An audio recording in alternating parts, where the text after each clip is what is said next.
Hello,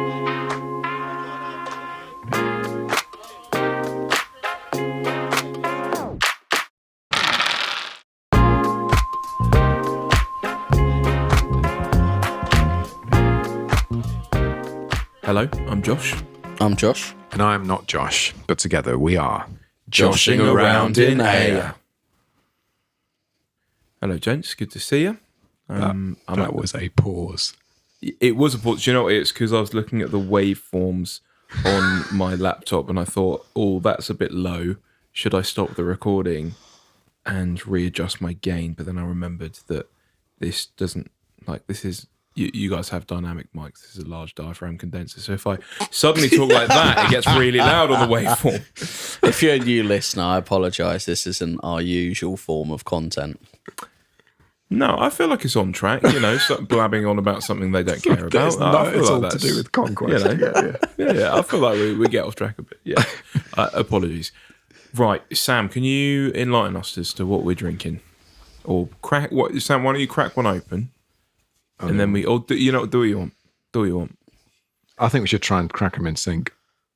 Great. Well, let me grab one.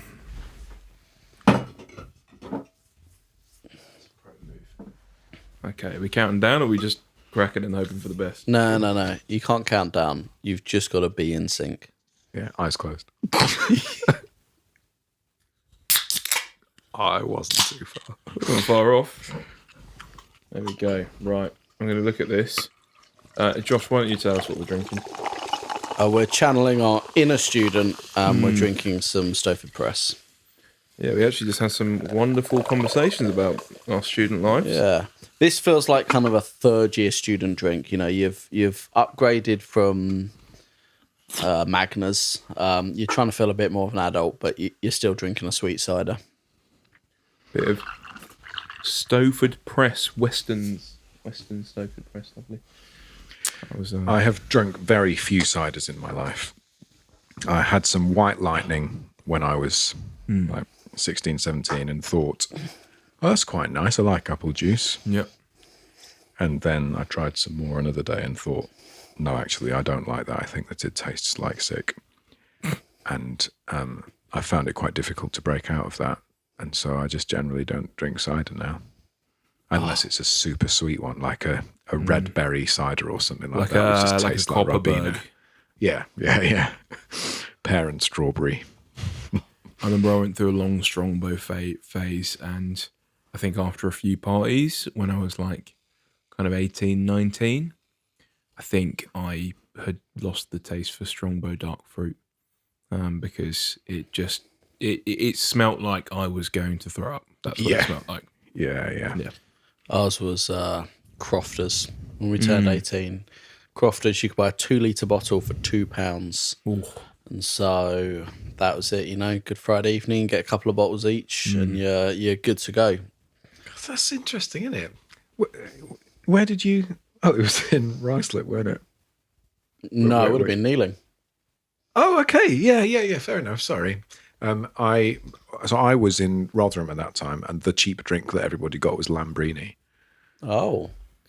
Yeah. Lambrini? That sounds like a Italian car manufacturer. Yeah, I think it's probably meant to sound like that. I don't know where Lambrini is from. Maybe it does have Italian roots. It's a horribly cheap white wine. Nice. I mean, it was like £1.50 a bottle or something like that. Wow. And everybody knew it tasted like vinegar. But when you haven't got any money because you're a teenager, and the only quality criteria is I'm drinking something which has got some alcohol in it, that seemed to pass the test. Lambrini was on, goodness. No, Crofters are one. Or if we went to Spoons, it was, what's it called? The lemonade, the alcoholic lemonade. Like Smirnoff? Smirnoff Ice? No, there was another one. It used to be sponsored by Keith Lemon for a while. Hooch. Hooch. I love Hooch. I never got into it. It was Reef for me. It was like orange and vodka in a bottle. Okay. And in my local Wetherspoons, it was 95p a bottle, which meant because I was at school still and so could travel on the bus for free. Excellent. I could go out with a fiver, drink 5 drinks in a night, and still get home on the bus. That's With pretty change crazy. in your pocket.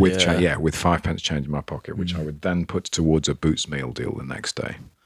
Okay, so ours was a little later, but for us, this was before there were apps that would work it out for you. We sat and did the maths, and Hooch and Magners were both, I think, the same percentage at 5%, and you could get 3 bottles for £5 at Weatherspoons, and it was the cheapest alcohol per pound that you could buy. Wow. And Hooch was the sweeter of the two, so that was what we all drank. And I mean, I remember multiple times going to Weatherspoons, and like my group of friends would sell them out of Hooch. That's it. There'd be like 6 of us were drinking it all night. How many bottles you got? And then that was by the end of the night, we'd had to move to Magners because we would have sold them out. Mad. Yeah.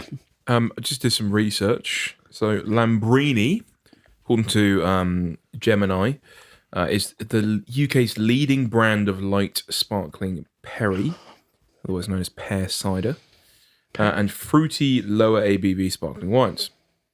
It's been produced since 1994. It's popular for its refreshing taste and comes in flavours like original, strawberry, cherry, and rhubarb and ginger. I'd like to try that one.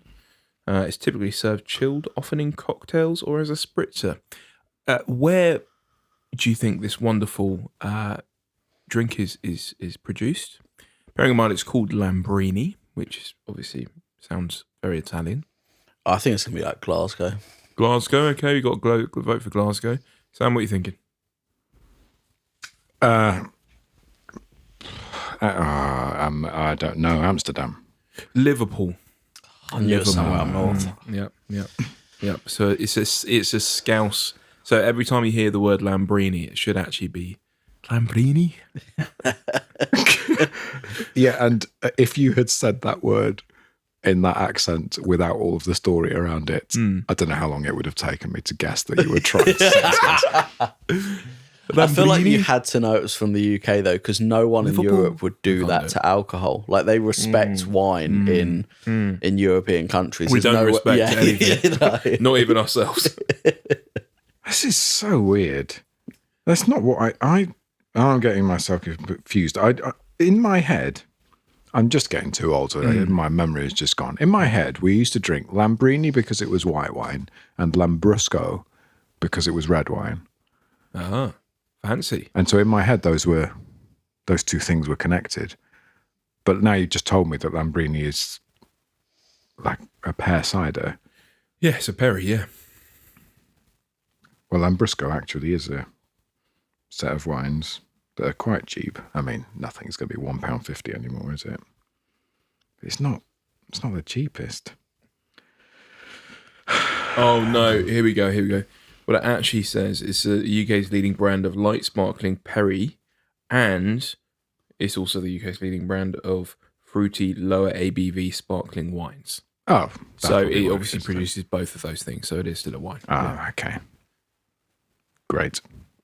You've just got options, so there you go. Right, do you guys want to talk about First Blood? Now, you guys have had back to Conquest, smoothly enter back in.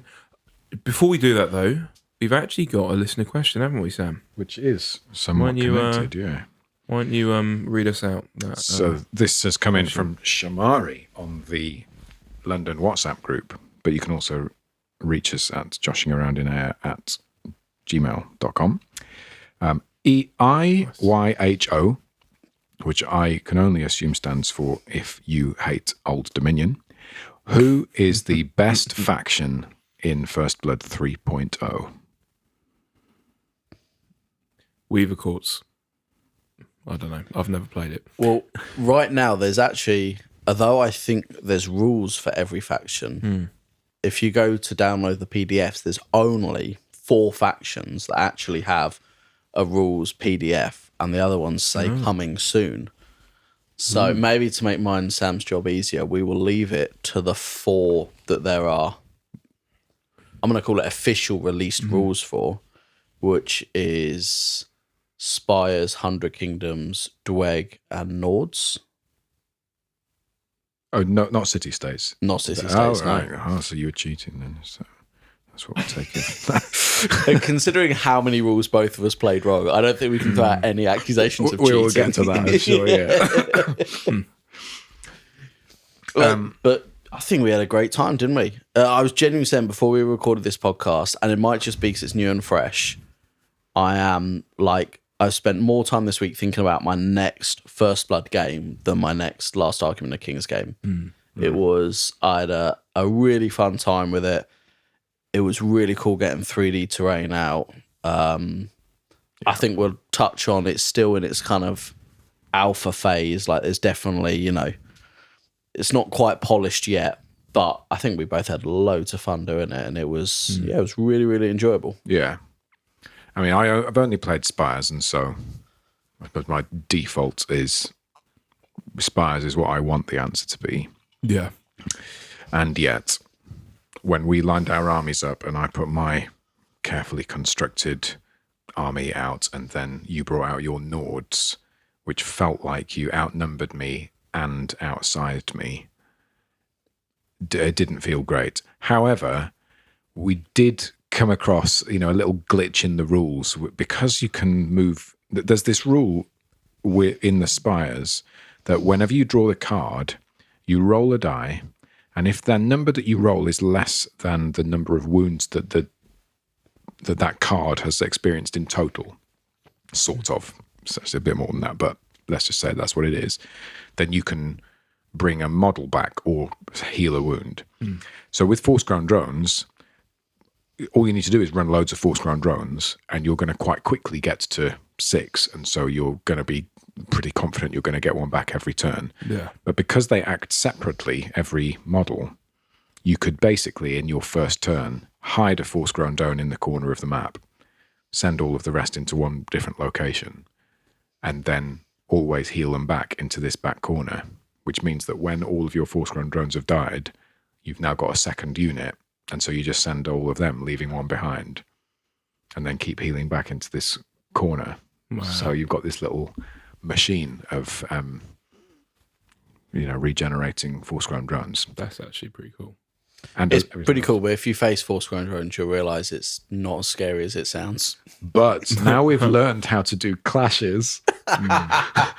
with a clash value of 1, all I need to do is get those attacks up to 3 or 4. And if I'm hitting against a couple of different people, every Force-Grown Drone could be going bang, bang, bang, bang, bang. Next one, bang, bang, bang, bang, bang. Yeah, but if they've got like a defense of 2 or 3, that one hit is not getting through. It's just volume of his, though, isn't it? I would say I did play the first game as City States, which said, the rules aren't official yet. I must say the Nords list I ran felt pretty strong. I think that game So you guys have done 2 games now. We've done 2 games. We'll let people know once we've done the first game with correct rules. But yeah, so far we've done 2 games. We learned more rules each time. But yeah, I think the City States and Spires one felt closer. Is that what you think? I mean, in my memory, I can't even remember what happened this week, but I felt like I did better in the second game against the Nords because I was actually playing some of the rules that we were meant to. In that first game, I honestly cannot think of a single rule that we actually played right for the evening. I guess you're right. I was just more reflecting on the number of models that you killed. In the first game, you actually killed some regiments and took some cards. Whereas in the Nords game, you killed the shaman, but then you didn't finish off a single other regiment. Yeah. Which made it feel a bit more one-sided to me. But maybe that's just that fact, and maybe actually I lost a couple of regiments, but the regiments had more wounds in the first one. I don't know. Yeah, I'm not sure. We need to look back at my pictures of it. But I agreed it was fun. It's nice to, have the 3D terrain. It suddenly puts you in a location. It stops it from being... This is what I was thinking, is that the way that I imagine any miniature war game to be is that when you look at the table, you're sort of capturing a moment in air. And when you've got 3D terrain and models that are sort of standing in different places, then you can immediately see what is going on. And when you are playing Last Argument of Kings, I feel like when you're looking at it, that's what you're getting. But it's actually much more meant to be like Churchill's war rooms moving blocks across a table. So it's representing that some stuff is happening, but nobody who's standing around that table thinks that, I'm moving this picture of a cannon or something over Paris, that it isn't the size of a city. It just happens to be moving into this location now. And that, I think, is what's meant to be being represented, is like, it's not actually these characters here. Yeah. So there's a level of abstraction that I haven't quite lent into yet.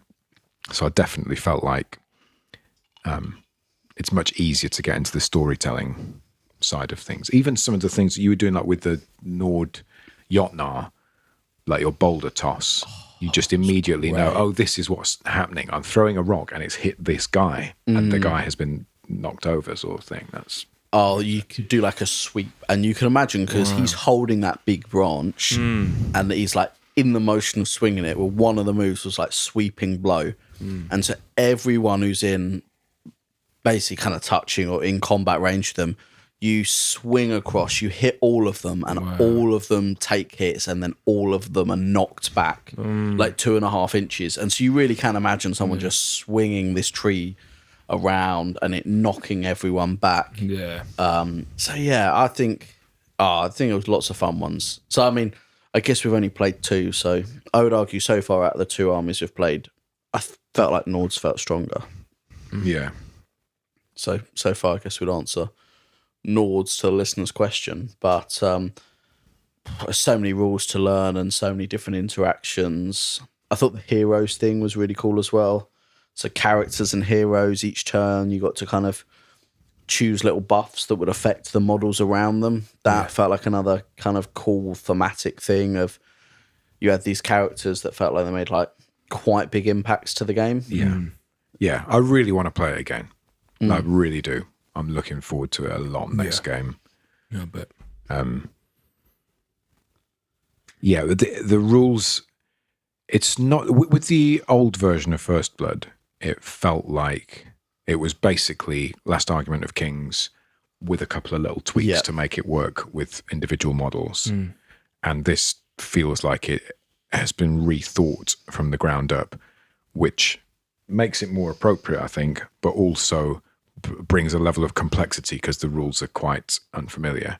So, like, the first time we played it, we got the matching up of defense with attack dice completely wrong. Yeah. We then continued to play with how you distribute attacks wrong. So it's like some of the most basic, even like the way that stands are engaged, I think we were getting it wrong. So some of the most basic core mechanics of the game, we're making really fundamental mistakes on that could have just changed the way that the game went. Yeah, I don't know if I'd say it's a negative, because I think, as you said, it works better with that kind of style of game. But one of the big things is every rule is different. And so it doesn't feel like if you play Last Argument of Kings, you can be like, I'm just going to try First Blood out and like expect to be able to pick it up knowing the Last Argument rules. Wildly different. And just give one like small example with clash and attacks. In this one, your attacks is how many dice you roll, and then your clash is how many of those dice you pick and like go forward as a hit. So for example, if you had an attack of 5, you'd roll 5 dice, and then if your clash was 3, you'd pick the best 3 of those dice and they would go forward as hits. And then your opponent's got to roll the number of defense dice and try, and if he can get dice that kind of match or lower, he kind of can eliminate your dice. So it's just wildly different. And so you know, even when you're trying to work out what units are good or not, until you understand what attacks and clash do, it's kind of hard to comprehend how good different units are. Yeah, especially as they're using the same language a lot of the time on lots of stuff. So yeah, giving you cleave or flurry or line breaker, those mean quite different things sometimes from what they mean in Last Argument. Yeah, because Bastion means you actually just can't be pushed back. Yeah. Rather than being +1 defense, which is very interesting. Yeah, the way that cleave works is that if you cleave 2, if you roll numbers on the dice that are up to 2, then the number of those that you roll reduce the number of defense dice reduce the number of defense dice that you get to roll. So you'll cleave 2, but that means on this turn, if I roll low, like 1s, you might not be able to roll any defense against it. But if I hit you, but they're higher than the 2, then you're going to roll all your defense, and they're bad hits on this occasion. So it's quite fun because it's every time that you hit, there's this level of chance that comes into it with the dice rolling, and so you're never quite sure what's going to happen. I am already confused. Oh yeah, but it seems I can't tell if it's just my bias because I'm so used to the way that Last Argument works. But it feels like the rules of the new First Blood are actually more complicated than the rules of Last Argument of Kings. I wouldn't say that at all. Okay. Yeah, the sensation that I have on it is that it's actually a bit simpler because there's less going on that's changing the core mechanics. Okay. In Last Argument, it feels like there are some units that you then introduce in, and often they're the ones that you pick where you are doing something that is sort of fundamentally breaking the way that this particular action works. Yeah. So on this occasion, I've forgotten, Torrential Fire. Is that the one where I'm going to roll all these dice, and then because I've got 6 hits, I've got another 3 hits. Yeah. So I'm now hitting you so much harder than I would be. Oh, and they're AP1, and so everything that you're rolling is much harder. In First Blood, it feels like it's the same core interaction that you're having every time, and it's much more consistent. Yeah. But there are some really interesting, quirky stuff that's happening, or that you can make happen, especially with the characters. So I'm going to give myself, a little buff where everything around, everything within 6 inches of my character this turn has now got this special rule. Yeah. It suddenly, and like I say, you can tell a story much more easily with what's happening. You can imagine sort of how it's playing out on the battlefield. Okay. Yeah. Do you think that given that the rules are now so different, do you think that First Blood is now still a good, almost a gateway drug into the Last Argument of Kings? I don't know if it is a gateway anymore. I feel like because the rules are different, it feels likewise. We obviously come from Last Argument and First Blood, and it felt wildly different. I think if you played First Blood and then tried to play Last Argument because you enjoy First Blood, I think you'd be put off by the fact that it shares basically none of the same rules. Right. And so though you're using the same wording and the same stats, the like kind of base rules and almost fundamental way it uses dice are different. Yeah. I think that could be slightly off-putting to new people. I think they've made them more like separate games, which is cool in one way, but I think that kind of natural link from one to the other doesn't feel like it's there anymore when the rules are so much different. There's a real strength to that, though. Yeah. In that there's a lot of people, I think, that play Last Argument of Kings because you want to do a nice big scale, highly strategic game where it's all about sort of the gameplay.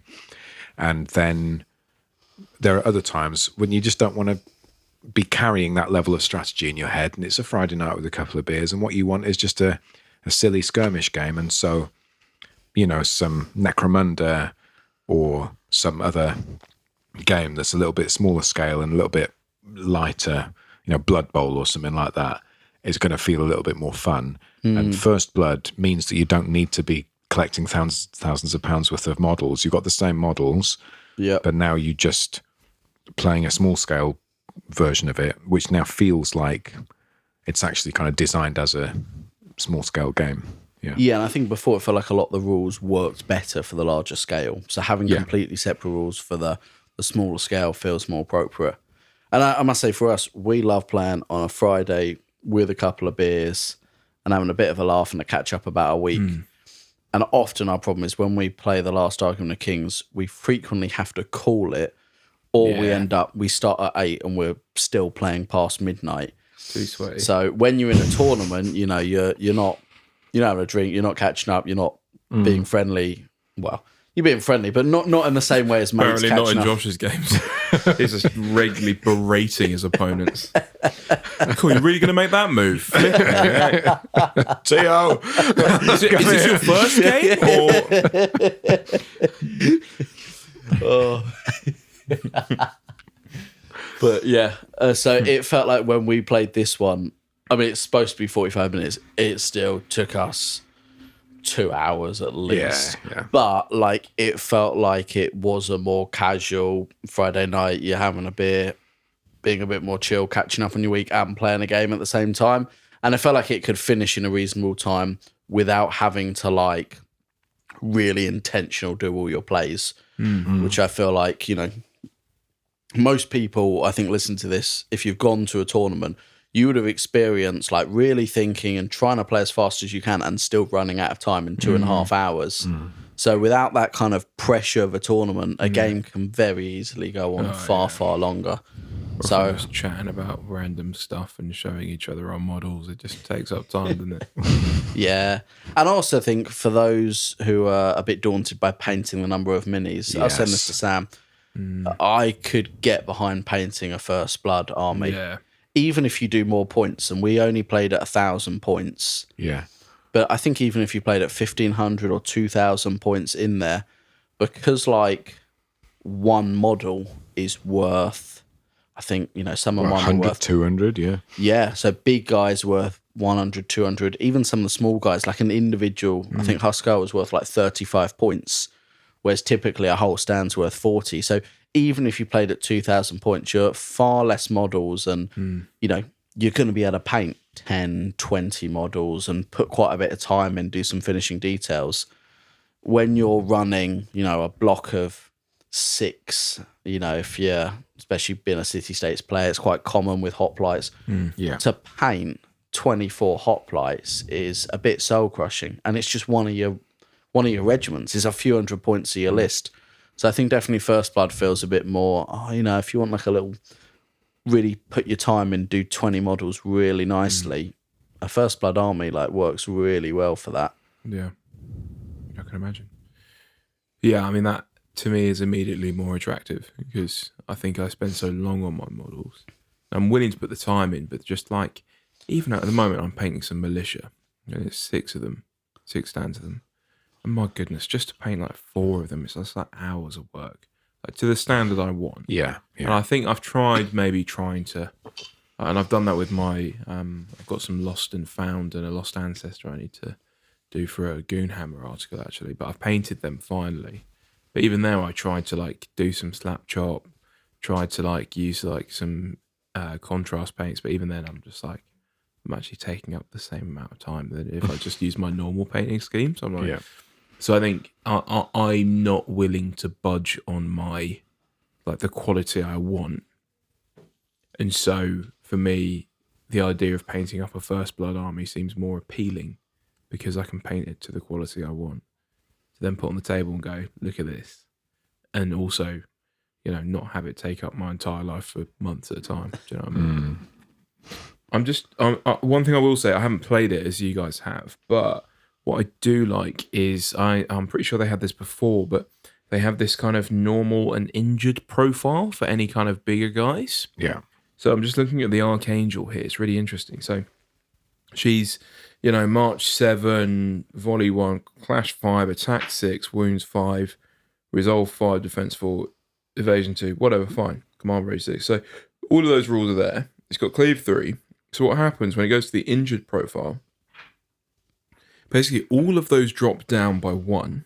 Like all the movement, the clash, the attacks, the wounds, apart from the wounds actually, still 5.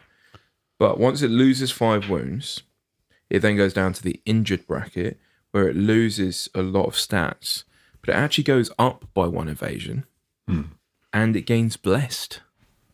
It's really interesting. So you've made it, it is slightly less good, but it's almost like thematic that as it's like, I don't know, slowly losing parts of its like, I don't know, like he's losing a chest plate or something, and that was part Yeah. of the church or whatever.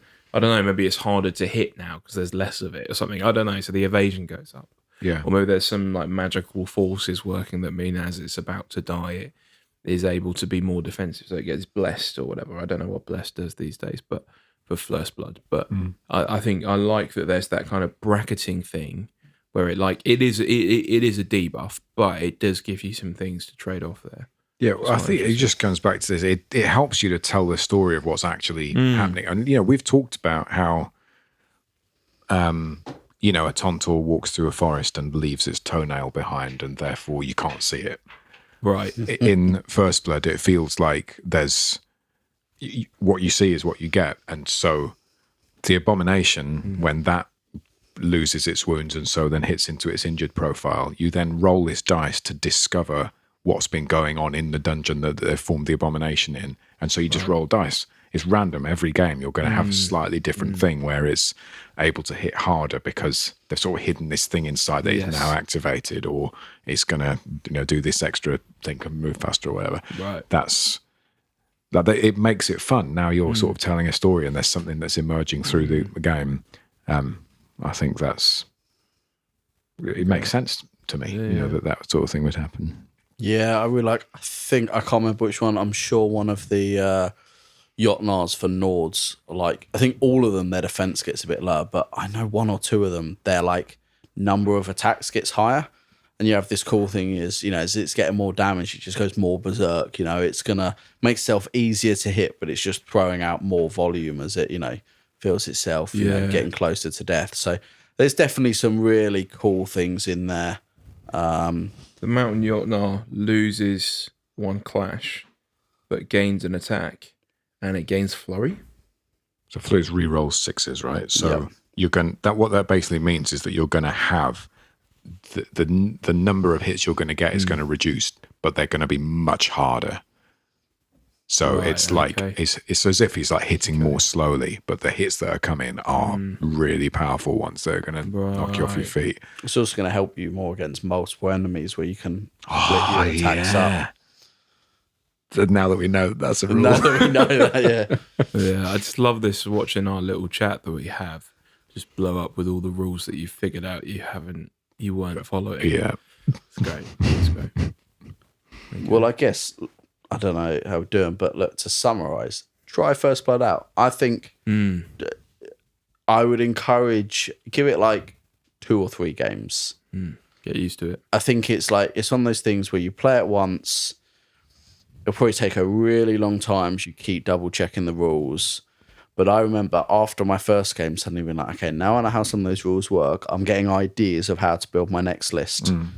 And then I think then after playing the next game, learning a couple more rules and actually seeing some stuff that worked and didn't work, it gave me like more ideas for the following game. And I think you want to give it a couple of games, really try and learn some of those bits and pieces, and definitely try some fun stuff out. I had a Nord's character who every time he killed a model would regenerate a wound.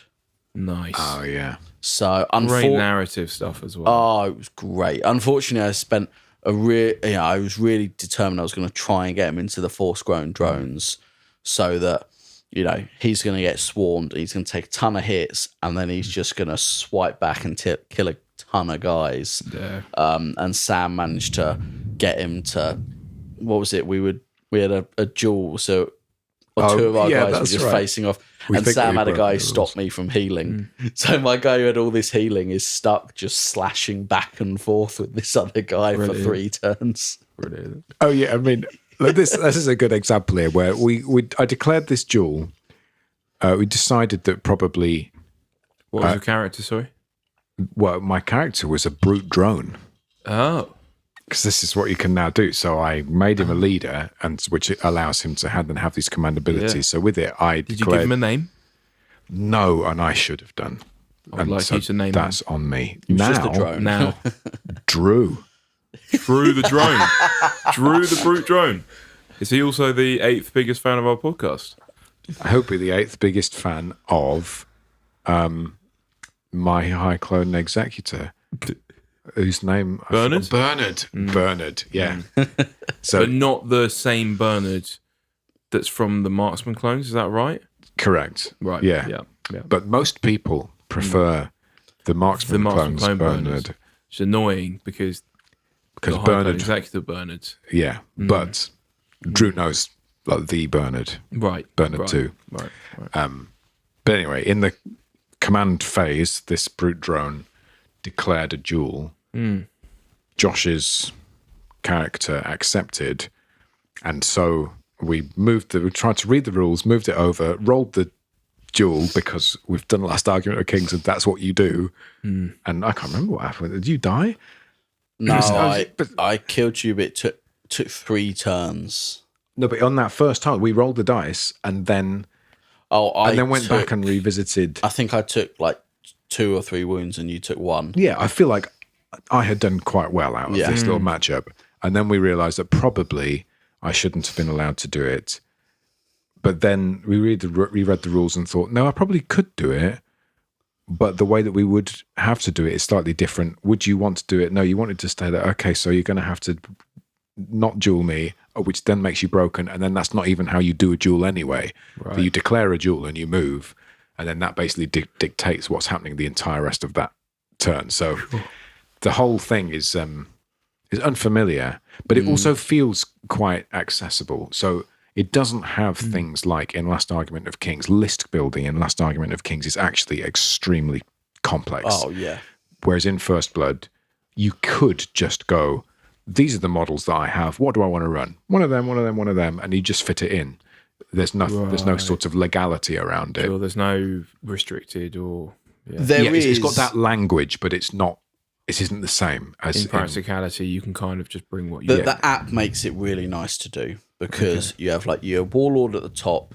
So it starts off, you just got to pick your warlords. You can look at all the characters, search which one you want. Yeah. And then it gives you tiers. So you can pick a hero, a mainstay, a restricted, and a monster. And so you just go through, and there's less, because you've just got the warlord, it just gives you the options. You don't have to think too much about it. There's no kind of real command models. You can get leaders or standard bearers that give little bubbles of command stuff, but there's not loads of stuff that changes how the regiments operate. So it's quite simple. You select your warlord, you have a look through the heroes, pick one you like the look of, and then, have a look through, pick 1 or 2 mainstays, 1 or 2 restricted, and you're ready to play it. Yeah. Definitely feels like it's a lot less list building, and the way that it lays it on the app feels quite intuitive. Yeah. You just go through, it gives you options, you just pick one of the options, and then you just keep moving forward. Yeah. So it just feel like if you're just in the mood, I just want to run a cavalry list. Yes. Rather than having to carefully analyse, which character allows me to unlock cavalry through mainstay that's going to... You just go, well, those are the models that I want to field. And then on the turn, the speed at which you go from end of turn to beginning of next turn is so quick. Really? With Last Argument, you're so used to this. At the end of the turn, you do this score.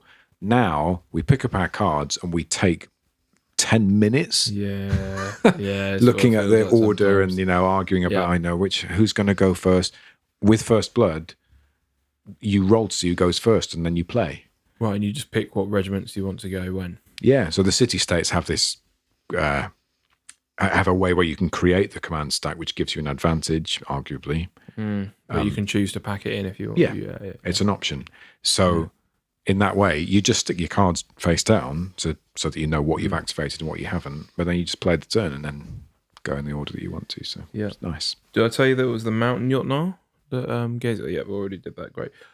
My experience of First Blood, I remember I played it with actually you. I think it was. Did I play it with you, Sam, and then maybe with you, Josh? I can't remember. I remember we played it about a year and a half ago. About 18 months But ago. I was doing it Games because I was going to UK Games Expo, and Yanis asked me, or whoever asked me to be the First Blood guy, and I was like, I have no idea. I mean, yes, but let me figure out how to play this game first.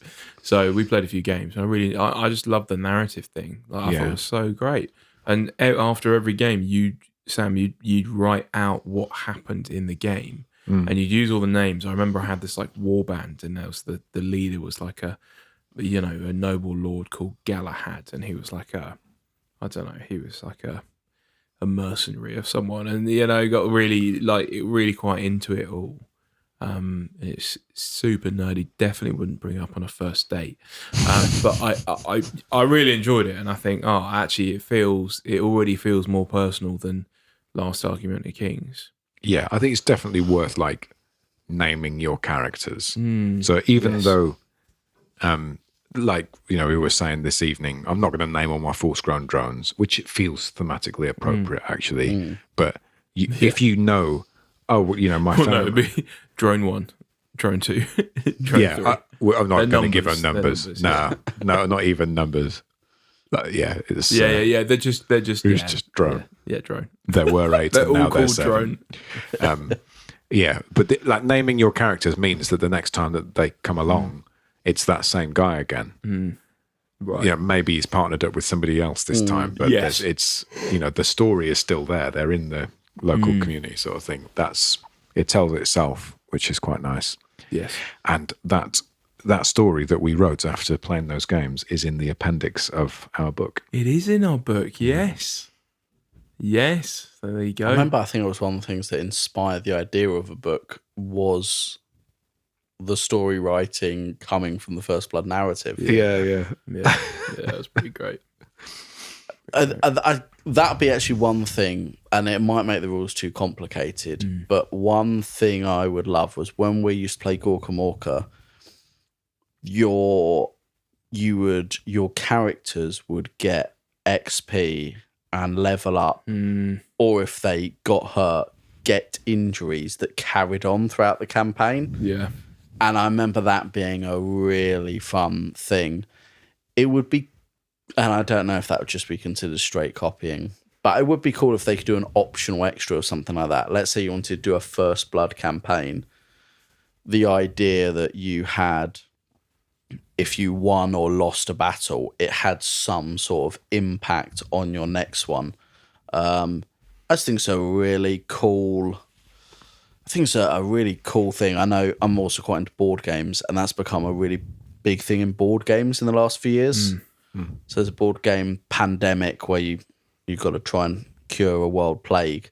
But it was one of the first games, I think, to do one. They called it Pandemic Legacy. And every time you played the board game, the next board game, the rules would be slightly different for it. And the idea is you get a group of mates and you play it over and over. But now there's a number of different board games who've tried to copy it. But yeah, that idea that you're kind of building a story and the rules change as you do multiple games is, I think it's a really cool, interesting thing that adds another element. And if they could maybe, you can even do it as a separate rule book, you know? So if you just want to play a one-off game of First Blood, here's normal rules. But if you want to do a kind of campaign thing, here's a way where you could integrate this kind of idea of leveling up or getting injuries or various bits and pieces. Yeah.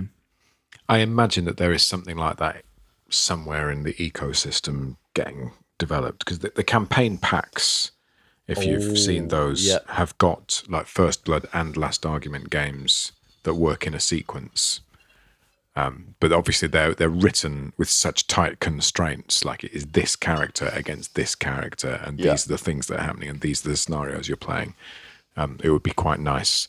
There was the old book, Chronicles and Legends, which I should dig out actually, because that had a little bit of that sort of thing going for it. But we could do something. We could home rules something, tell some stories. There's going to be someone on a Discord channel or Reddit somewhere who's already on, you know, page 50 of their custom rules. That they're going to have had to rewritten for version 3. Yeah. They've just sworn and started again on page 1. If you are that person, please send us a link to our email, joshemail@gmail.com. Yeah, well, there you go. All right, well, lovely stuff. Thank you for sharing your opinions and thoughts about First Blood. I think, I'm already more excited to play a game, and I think I'll have to play with you guys at some point. Maybe we can do a 3-player First Blood. See how that works out. I think that could be good fun. I think that could work. I think I that's think enough. that'd be good fun. Yeah. We can just start on different corners. Maybe there you go. Maybe that would be a future episode. We'll talk about our 3-player First Blood game, just because we thought the rules weren't confusing enough already. So, if you would like to offer up a listener question, we will be sure to answer it in a future podcast. And like this episode, it may become an entire episode of its own. So you can put that in your pipe and smoke it. So if you want to email us, we're at joshingaroundinaya@gmail.com. We also are we're on the London Wargaming Guild group chat if you want to contact us there. Otherwise, we also have a book that I'd love you guys to go and buy. If you are interested, it's all about miniature wargaming. It's available on Amazon. There will be a link in the description. And if you would like to read the lovely story about Galahad and Josh's Jim Bro Nords, then you are absolutely welcome to go and look at the appendix of our book, which is called something. Yeah, if you'd like to go buy that, well, if you bring it to a tournament, if you bring it to a UKGE or an LGT, or if we're at a Bad Moon event in London, I'll guarantee to you is that you will have that book signed by us. Guaranteed. Sam, tell us what the book's called, please. The book is called The Tabletop Miniature Wargamers Handbook. Great. And we also have an extra piece of news to share this episode. If you go onto the Parabellum official eShop, yes, and use the code JOSHING10, then you'll get 10% off. It's official. We're legit, boys. Mum, I've made it. And I'd love to say, if you go and do, please use this link so that you're supporting our podcast. We get literally nothing. So this is not helping to support the podcast. Yeah, we don't get any what do they call it, pushback or whatever. Yeah, no. This is literally just helping the community. We're just giving you 10% off, so enjoy. Yes, yeah, you're welcome. Yeah, you are welcome. Joshing 10. Enjoy. Love you. See ya. See ya. No, you have to say I love you. Say I love you to our listeners. I like you. That's not good enough, Sam. But it is a Peep Show reference that 1% of our listeners are going to get and appreciate. So one listener. Josh, I don't know why you're laughing. You've not said anything yet. Say it. Say you love the listeners. I've been looking at our stats recently, and by this point, a lot of our listeners have stopped listening because as soon as we start talking about all of that stuff about, you can send an email and you can buy our book. No, nobody knows. So we're just giving a gift to all the diehard listeners who want to listen right up until the end of the podcast. Yeah. Or people who are in the car and literally can't physically skip it. Yeah. So are forced to listen through it until the next episode. And for that person, well done for putting safety first. I'm imagining there's someone right now who's painting a mini and listening to us. And because they're midway through painting a shield or something, they want to skip. But they can't because they've got to finish the detail they're Tell doing. you what, though, the highlight on that shield looks lovely. I mean, You're doing a great job. You're doing a great job. The colour choices, the colour palette you've got going on, you should be proud of yourself. And if you're the person who's assembling a mini, just take this moment to take a deep breath and just hold it a moment longer. Your future self will thank you. Yeah, yeah. Also, we're really sorry if that's now led your finger to also sticking to the model as well. And you now lose the upper epidermis of your finger skin. I'm imagining it's the opposite. It's actually, they're now getting so frustrated. They've let go of the model to hit skip to next episode. And the shield has fallen off. Brilliant. Well, there you go. I think that might have been the best ending to a podcast that we've ever had. Yeah, I agree. So, yeah. Bye. It's not what we agreed. It's fine. Love you.